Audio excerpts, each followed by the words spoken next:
Bapak Ferdian Timur Satyagraha. Selamat siang menjelang sore Pak Ferdian. Selamat siang Pak David. Iya. Izin saya share screen boleh ya? Boleh, silakan Pak. Jadi sedikit informasi ya, di selain sejak 2013 karena majority saya banyak fokus di sebagai investor relation, jadi beberapa penghargaan baik di sebagai investor relation, sebagai corporate secretary maupun sebagai direktur keuangan. Dan yang penting juga kita posisi saya juga ikut aktif di organisasi dalam membangun network baik di Kadin, kemudian juga di IC, kemudian juga FKLJKD dan IFMC, jadi counterpart dari Bank Indonesia. Sekilas tentang Bank Jatim, visi Bank Jatim seperti apa sih? Jadi sisi kami memposisikan Bank Jatim sebagai BPD nomor 1. Dan saat ini kami lagi berusaha atau mengejar di positioning itu. Dan tugas saya sebagai CFO, sebagai partner dari CIO adalah memberikan saran masukan dalam rangka untuk mengejar positioning dari visi ini.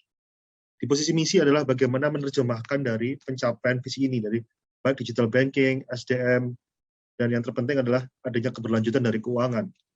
Terus kira-kira seperti apa sekilas strategi dari Bank Jatim? Jadi ada dua hal yang kita bagi, baik pendukung bisnis maupun strategi bisnis. Yang pertama pasti kita melihat dari posisi strategi bisnis, digitalisasi produk sesuai dengan misi Bank Jatim, kemudian juga mempelopor bisnis Bank Jatim yang saat ini adalah di consumer, dan ketiga karena kita posisi mengejar ataupun positioningnya adalah positioning untuk menjadi BPD nomor 1, otomatis tumbuh kita harus di atas industri BPD. Dan keempat pasti memperkuat pemasaran ataupun penjualan. Jadi kita lihat di positioning Bank Jatim tumbuh secara growth, kita tumbuh terus di atas industri, dan posisi per 2021 pertumbuhan DPK kami hampir mendekati 30%, dengan industri rata-rata di 10%. Kemudian juga kredit di saat pandemi growth industri turun, Bank Jatim tumbuh di 8,16%. Dan posisi laba bersih juga tumbuh average itu kurang lebih di angka 10% growth.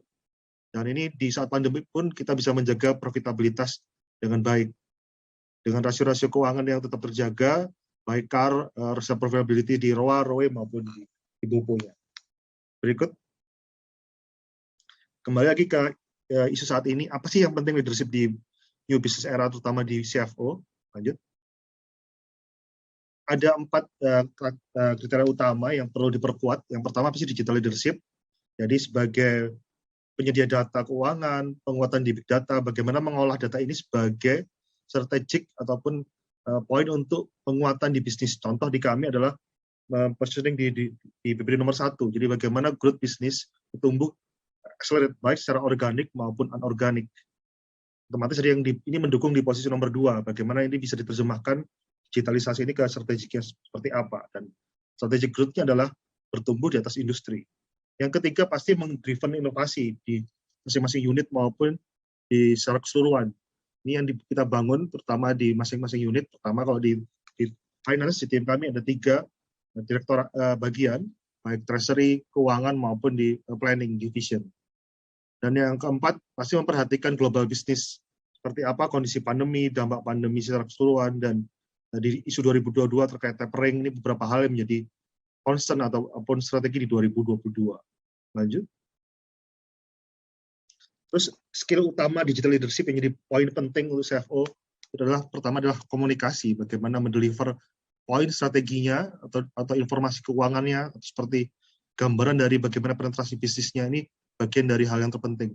Yang terpenting adalah yang utama pasti visi dari yang tadi diterjemahkan, visi sebagai BPD nomor 1, diterjemahkan lewat strategi pengambilan risiko seperti apa maupun dengan digitalisasi seperti apa. Jadi ini semua bersifat saling mensupport, saling berkaitan terkait dengan digital leadership. Lanjut.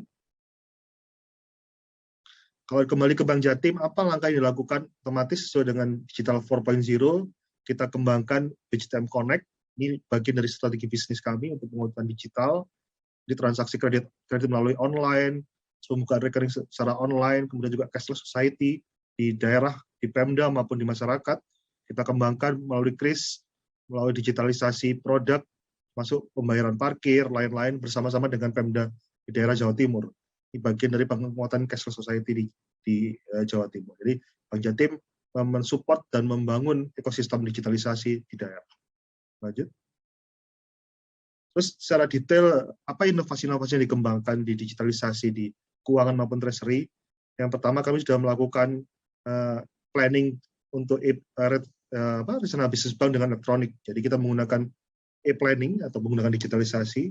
Kemudian juga kita kembangkan, kami menerapkan PSHK yang pertama untuk perbankan di November 2018. Ini adalah salah satu PSHK terkait dengan pengukuhan keuangan yang digunakan berdasarkan dengan literasi dari keuangan internasional.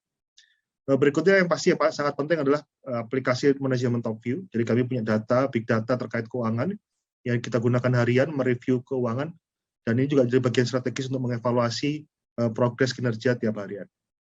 Kemudian juga beberapa pengembangan, kami bekerja sama dengan Asbanda, Asosiasi Bank Daerah, kami kembangkan aplikasi development seluruh bank BPD di seluruh Indonesia. Jadi kami berkontribusi untuk pengembangan digitalisasi keuangan di seluruh BPD di seluruh Indonesia.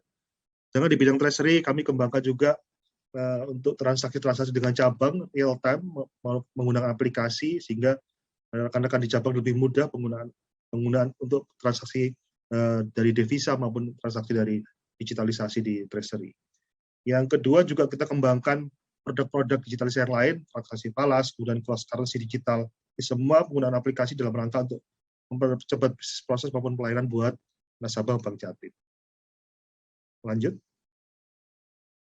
Terus tantangannya apa? Yang pasti pengelolaan investasi ya. Jadi di salah satu instrumen bisnis kami yang kami kelola ada di treasury.